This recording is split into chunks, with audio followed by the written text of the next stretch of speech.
Hello, welcome to the Red Room. Today we're going to talk about the rules, wretched rules. Or better, Miguel is going to talk. I'm going to sit No, it's here. fine. Yes, look damp and ugly. This is something that we should have done. Uh, I think we have done something like this, but not enough, obviously. So let's talk about wretched rules. Or the wretched system. Yeah. Okay. So first, just an explanation of how this uh, came to be and what has changed. When it started, it was mostly based on rule cyclopedia and a little bit of BX. So it's compatible with several other OSR games. It's still an OSR game. Yes. It's not an OGL game anymore because something's changed enough to stop being an OGL game. What has changed? Well, not really that much because Well, I think the game also, the rules a bit changed in interactions. So we're talking about the second edition, right? yeah, we started by having each game had its own rules, which were basically the same but with some adaptations to genre.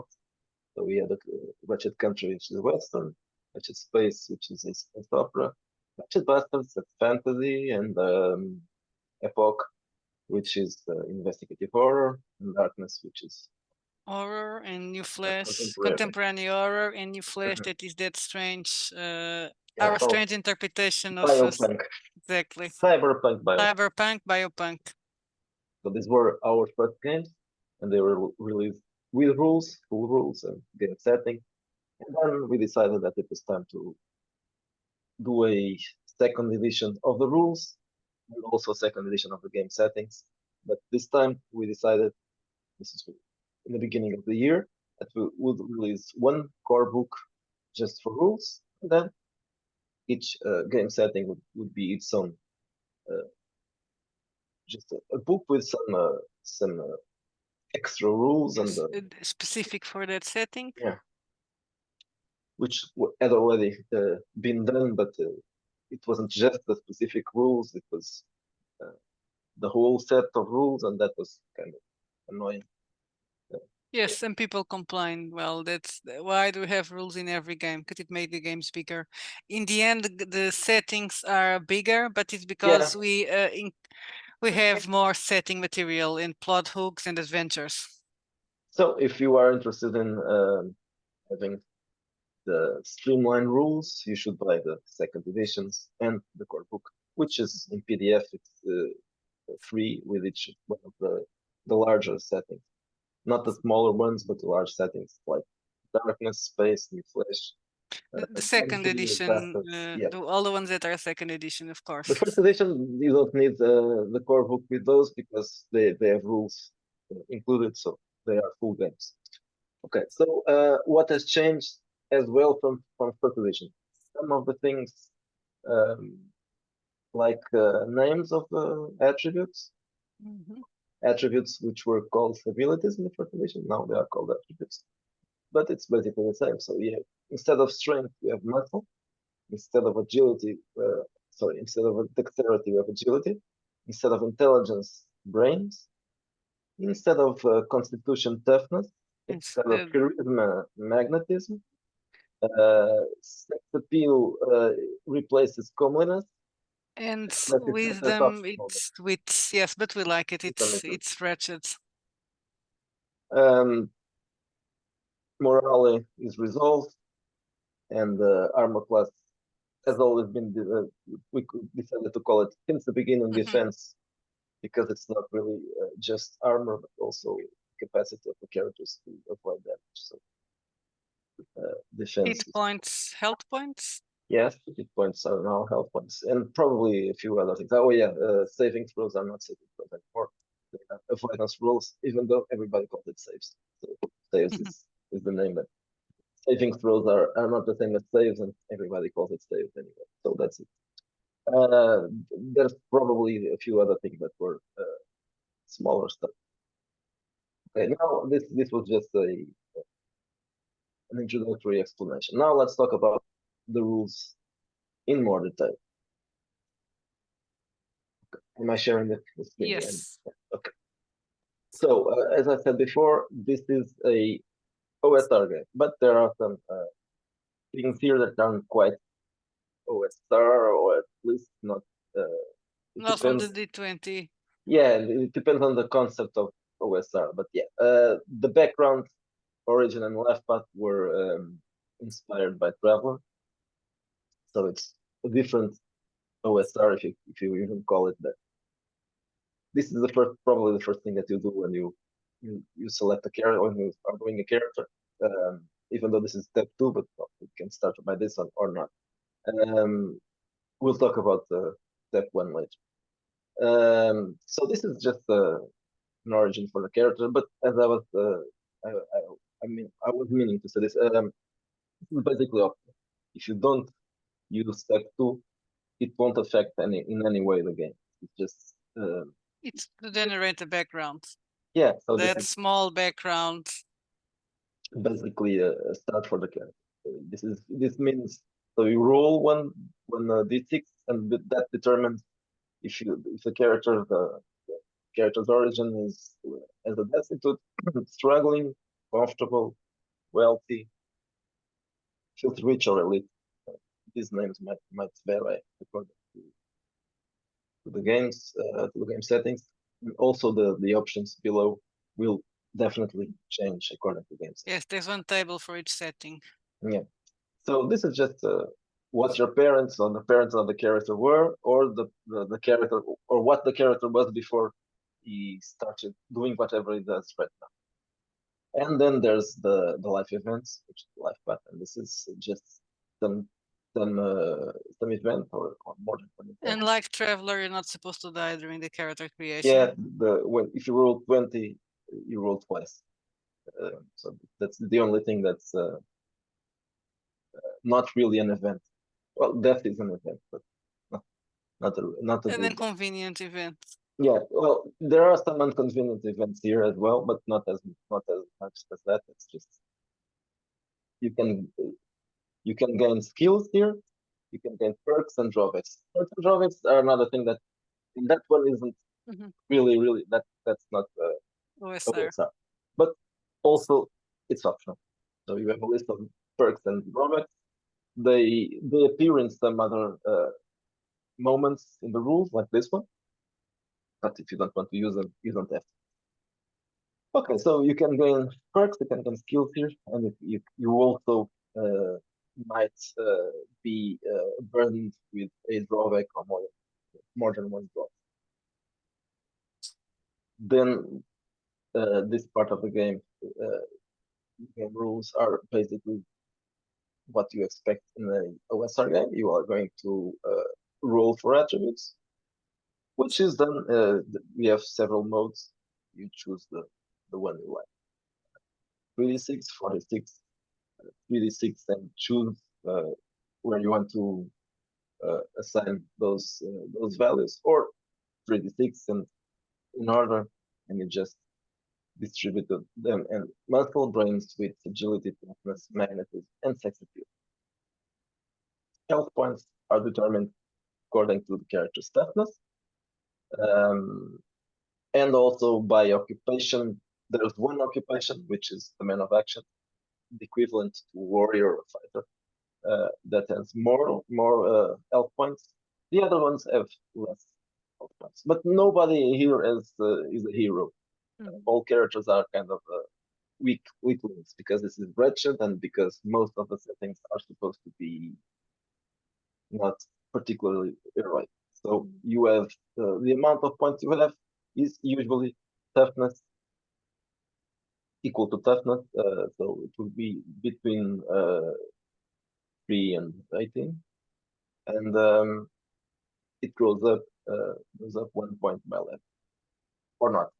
That's an option as well. Just you can just have toughness and nothing else. Now you choose species and race as well.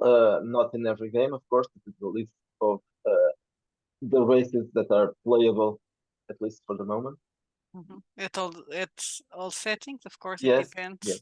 Yes, well, maybe there it's possible that other races that aren't here will show up in other games. I Mhm. don't know. Maybe we have Satitian is an alien race. We have Ancient Android. alien.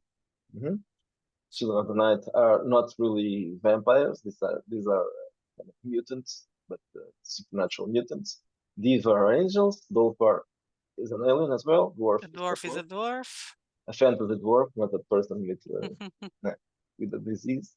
Health, which is object, and gnome, and this is Blue Another Stoner alien. is an alien race. Half And elf we is have orc. elf elves and elf orcs because we're problematic. Incubus succubus are demons, but that start as a human. Then you have Jagrani and Clarish, which are also aliens. Lupgahu, which is a werewolf. Ferat and Serafani and Zangi are also aliens, and Vampire is Satan, of course. Each of these alien races or supernatural races have requirements, specific advantages and disadvantages. The mutants have mutations, of course, nobody else has mutations. Um, so this is basically a simple way of a simplified way of doing the EOSR races. We didn't include as much variations as could be. Because also in Ratchet, being a human is the default. Yes. So I included or we included other races, but you should expect to play usually a human, even though you can choose other races. Occupations and archetypes, this is another thing that changes the name. Uh, Occupation is a class. Archetype is a specialization of a class. Other than that, changing the name, nothing else changes. So you have a list of different classes, and then there are specialized classes below. Um, I'm not going to read all this, but Yes. the classes, yes, I was gonna say that this case is it's one of the things that in the settings there may be additional. I don't know if they are in all of them, but yes, I think so. Not occupation additional archetypes exactly. archetypes. The occupations are always the same. You have assassin, common citizen is optional. If you want to have a character that doesn't develop, or at least in level, or even if it develops, it's just a smaller. I mean, this is just to play common people in a horror setting or a hard sci-fi setting, for example, where you want them to be not really powerful at all, like real people. So the common citizen is an optional occupation for player characters, uh, and there are things like outsider, etc. So that one is optional. Then you have cyborgs and conjurers and investigators, mesmerists, which is kind of optional as well, or not really optional, but you won't see it in all game settings. Mhm. Man of action, pilot, performer, proselytizer, psychic, which also doesn't appear in all games, Mhm. and rogue and scholar. Then the archetypes below this occupation, they vary according to, even though there are some archetypes that are probably make sense in every game. Mhm. Um, And these are the generic rules, so it's more or less try to make it generic, right, and adaptable to every setting, or as the biggest number possible. mhm. That's why you have those so many islands that all from space, and you probably wouldn't play it in other settings. Yes, yes, even if it's possible that they appear, but not Yes. player characters. So each of the occupations or classes, call them, will have requirements. A starting bonus skill, which is the skill that is more important for the occupation. A skill set, which is just an example of several skills that make sense for that class. And then each of the archetypes has a couple of things as well. The bonus skill, which will be according to each of the archetypes. A choice of free perk.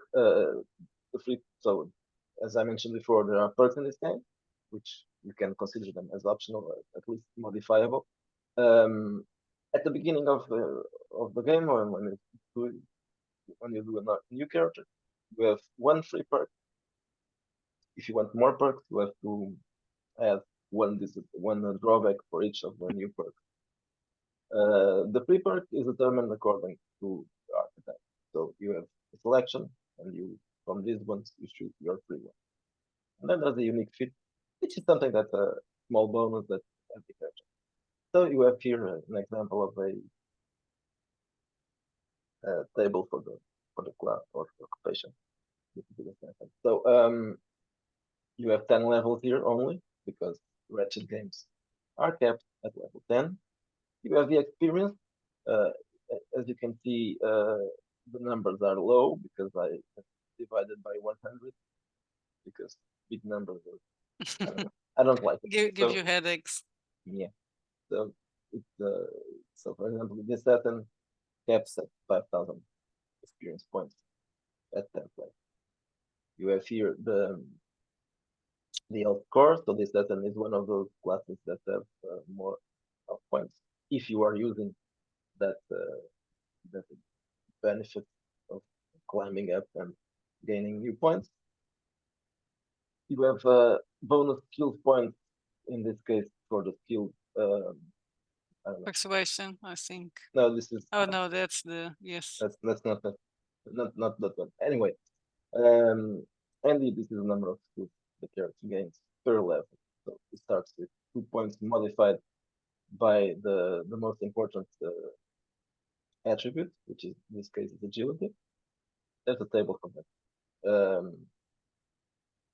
And that's it. So this is basically what we can say about the classes or occupations as we call it. So now you have skills. The skills are more important than usual in all star games, but still not that different. You have each skill has 5 levels, possible 5 levels. You can it starts at level 1 and ends at level. When you have points to spend, you can choose uh, those skills that are suggested in the list aren't mandatory. You can choose other skills. You think that your character should have something different. As I said before, there's a modifier when you level up. When you start a character, when you level up, you gain a number of points. Those have no modifier unless you think that you want to do something more like faster, for example, which is fantasy. Other than that, you have a modifier when you start a character, which is according to your score in the main attribute for your occupation. So if you have a score between 1 and 11, you have no modifier. If you have a score of 12, you have 4 extra skill points that you can use at the beginning. If you have a score of 13 to 15, you have 5 extra skill points. Then 6 at 16 or 17. And at 18, you'll have 7 extra skill points to use. You have a list of skills here? Divided by mental, physical, and social. Yes. Okay, so we're not going to Mm-hmm. go through this. Now, perks and drawbacks, we've mentioned them. There's no limit for this, just logical limit. Yes, because You can add as much as you want. But you have one free. You have one free perk. All the others need to be bought with a drawback. So if you pick too many drawbacks, the character is going to be probably unplayable. unplayable. Yeah, so we are going to leave that to your game master and to yourself. You choose how many you want to have. Be careful because if you have too much, it will be impossible to play. And remember as well that there are mental drawbacks that you will gain or be burdened with if you fail uh, fear rules or fear can be supernatural events from using magic, from seeing supernatural events, or even gruesome events, normal events, but very gruesome.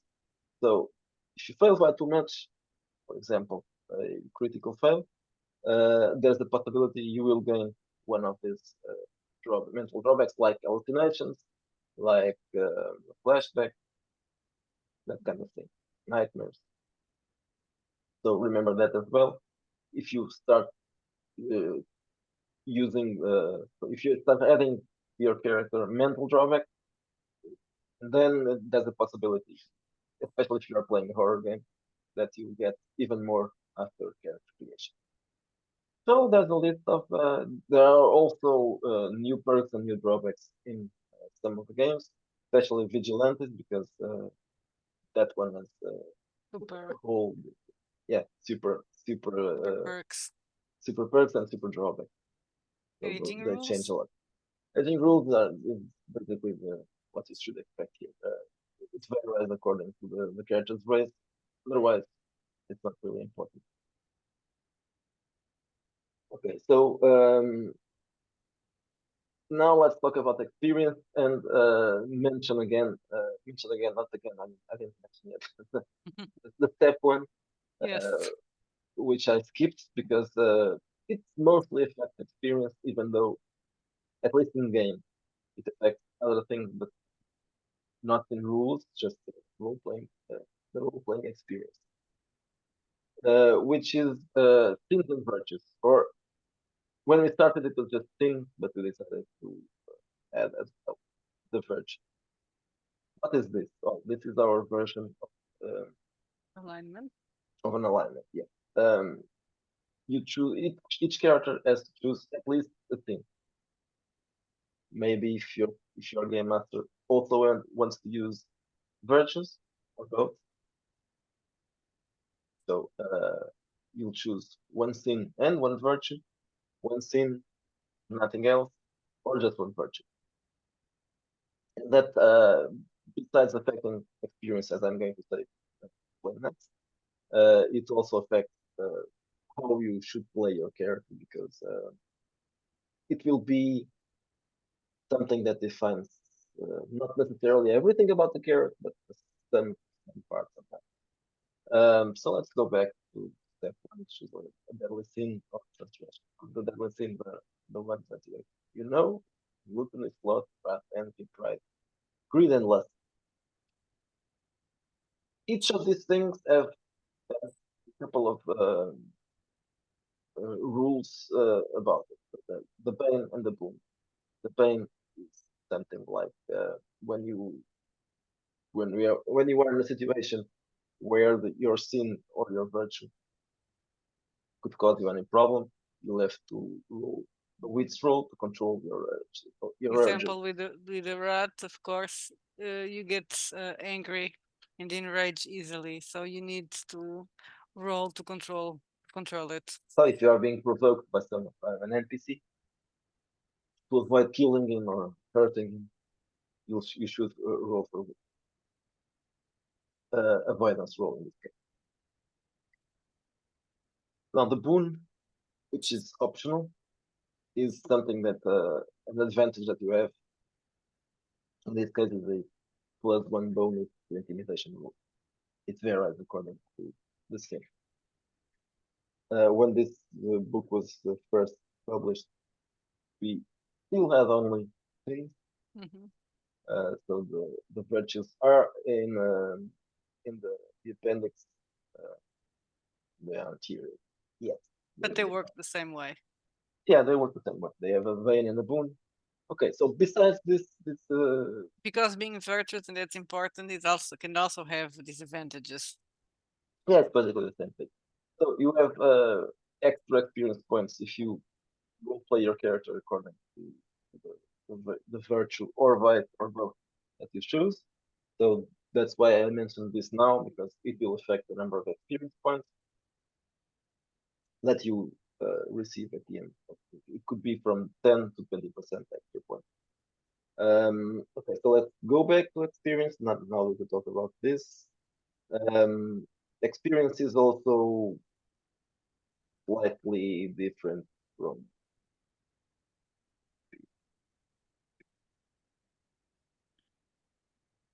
Weren't you at experience when you started? I experienced 155.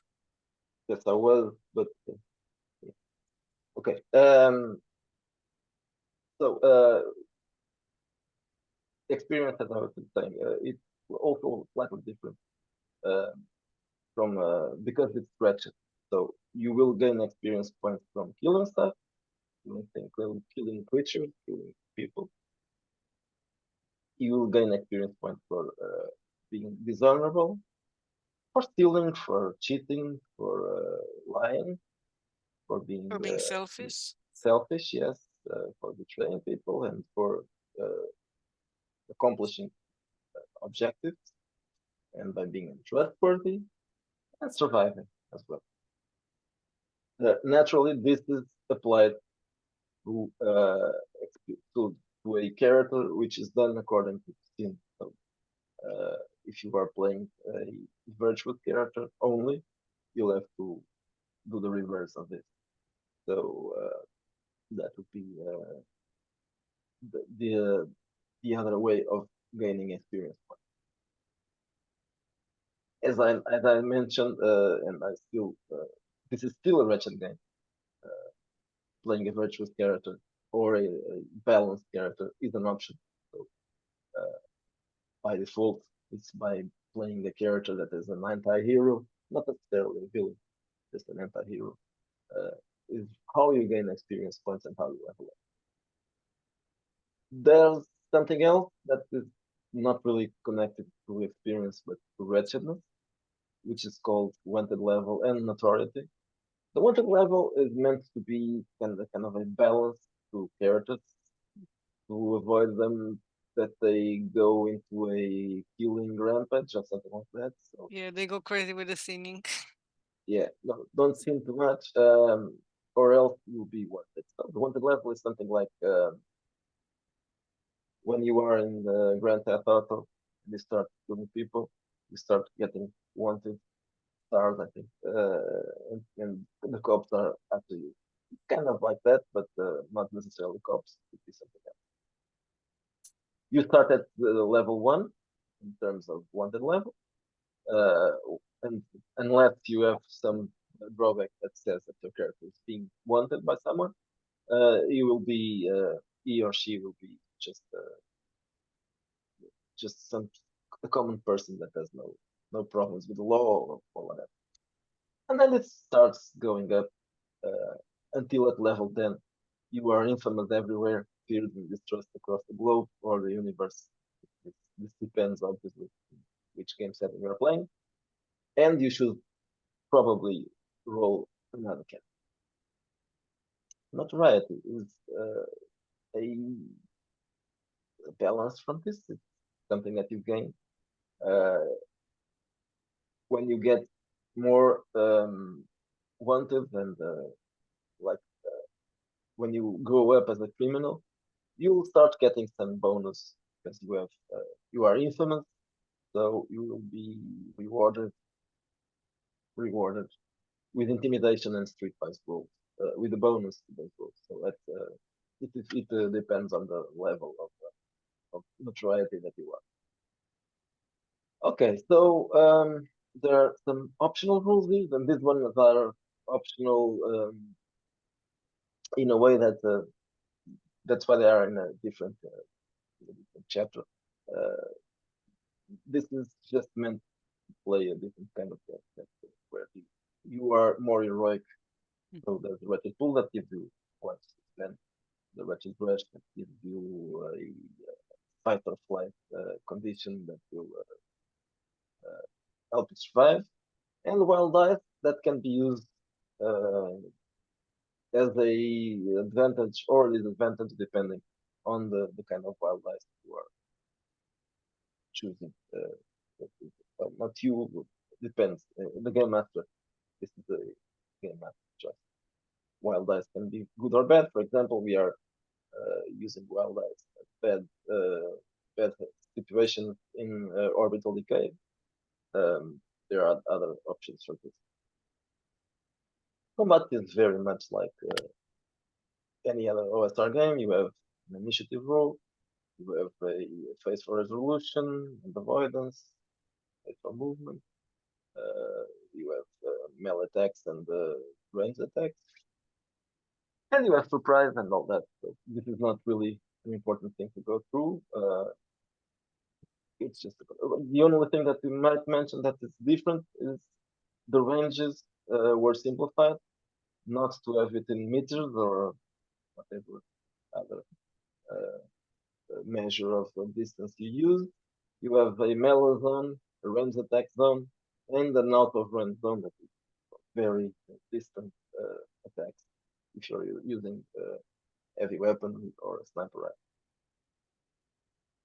Other than that, you have cover and damage usually. We added also with locations, which is sometimes distant, sometimes not. There are hit locations for ranged combat, also hit location different with hit locations for melee because sometimes it's too easy. If that's just one, it's too easy for you to hit someone in the leg too much with a melee attack, and especially for punching. For punching, you can punching someone in the leg. It's not an option if you are doing it uh, unless you are targeting the leg with a punch. You can punch the person in the leg because that's something that usually doesn't happen. Okay, so there are rules for bursts and several other things like cold shot, retreat, disarm, etc. Uh, these are mostly for ranged combat, even though there are some things like parry, which is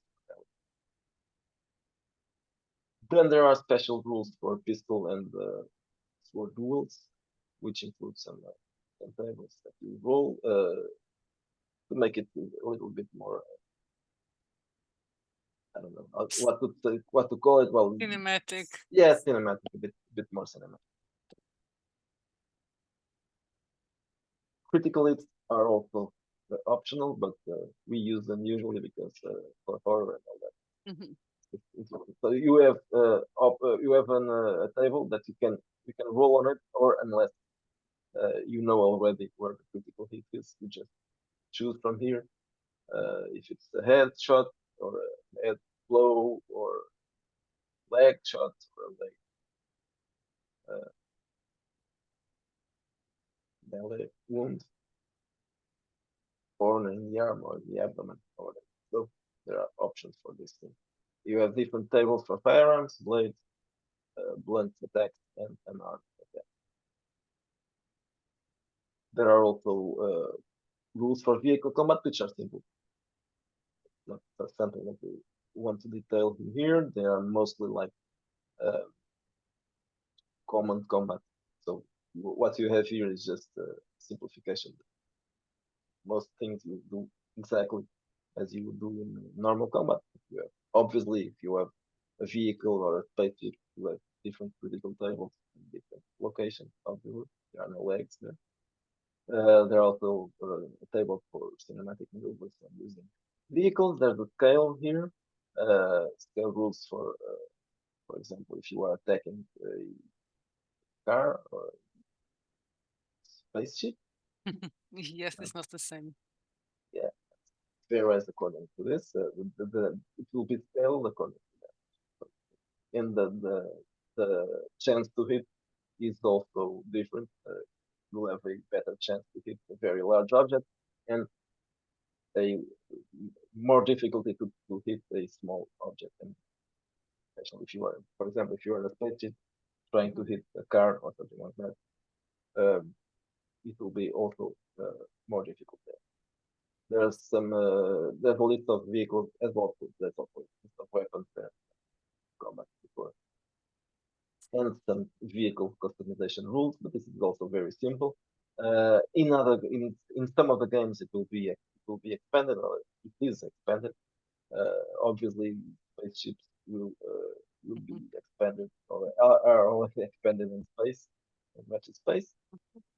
The same way vehicle customization is probably something that will be expanded if you do a new version of Apocalypse.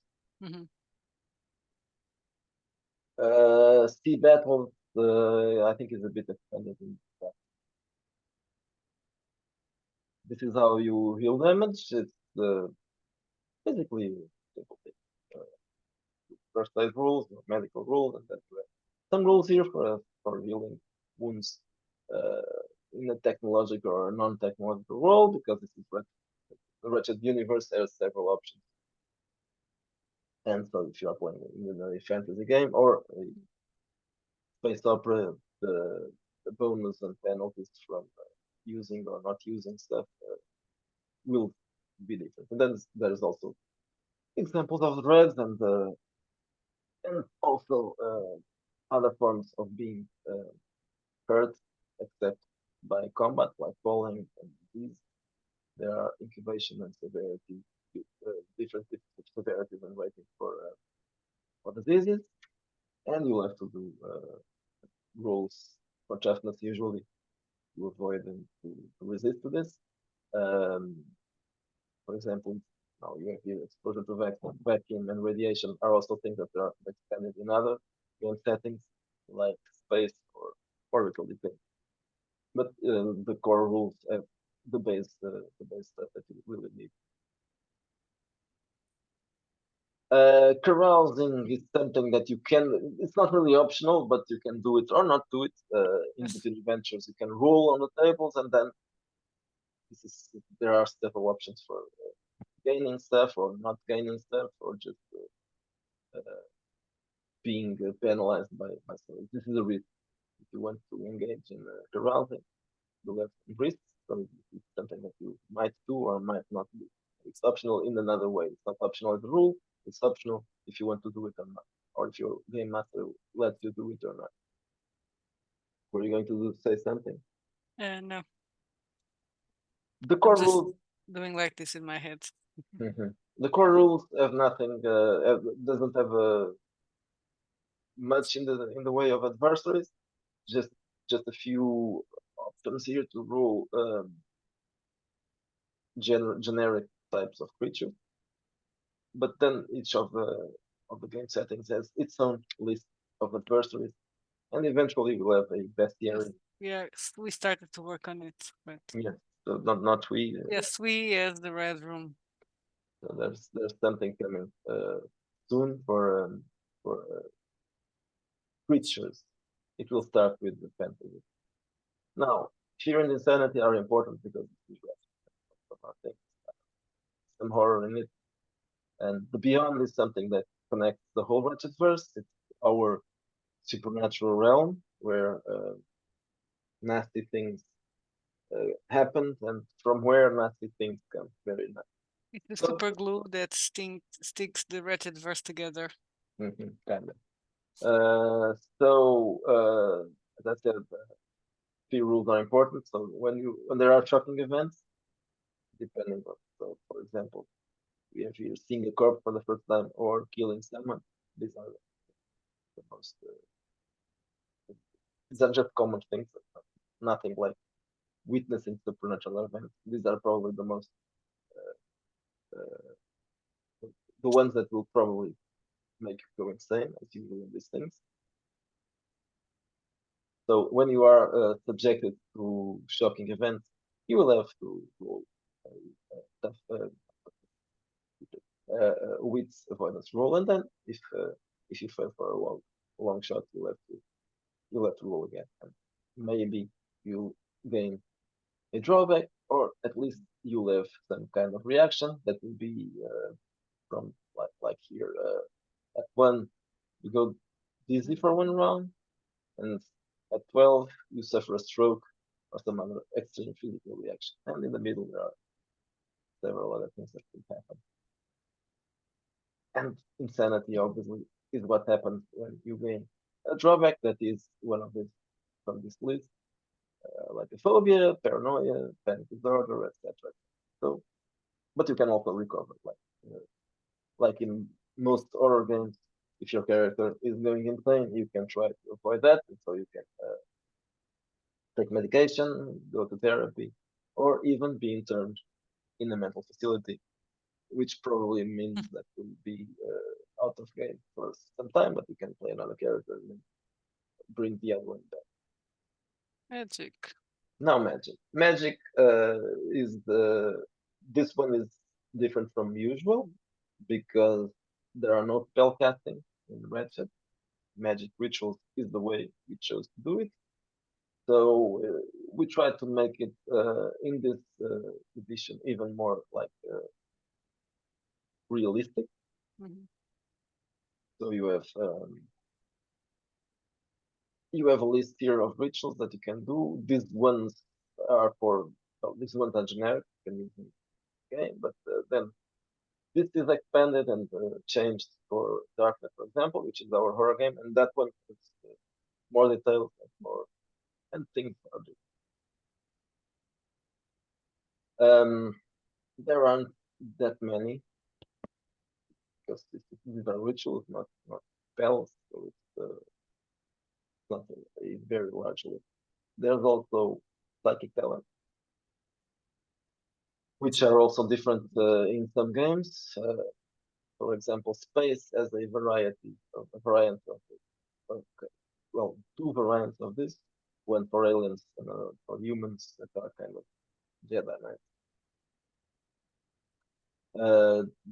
These rules are used, but also slightly changed in the Wretched Flesh, or will be because that one is still not available today, at least.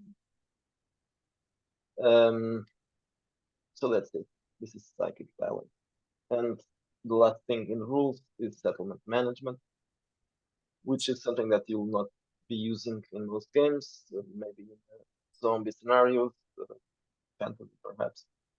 There are no kingdoms, Maybe in maybe. a country, you can Yeah, also, it's also possible. And post-apocalyptic, not yes, necessarily with zombies. or even in space if you want to do a colony in a planet. Mhm. We'll probably have expanded rules for this, maybe between kingdoms, and, but not real, not big kingdoms, but at least villages, stuff like that. Eventually, as optional rules, probably as a wretched verse, which is our series of small books, just digital books. But for now, this is the only thing that we have for dealing with realms. Whatever. So this is it. Um, so we have around 280 pages of rules. Not a very large rule book, but this is just the core thing. Then you have additional rules for each of the game settings. Some of these are modified, some are really not even used in some game settings, and some new rules appeared like forensics and stuff like that, investigation rules. All those things were added, and surely there will be even more in future releases. But yeah, I think I've covered everything, unless Yes. you remember something that I should No, we have. covered the book, so I think we covered everything. Okay, so if you want to, if you want me to explain something else in more detail, you can just leave a comment or something like that, or messages somewhere in social media. This is basically what we have to say about the rules, and I think it's a well, it's for a generic video. It's basically what you need to know. And that's it for now. Bye bye. Bye bye.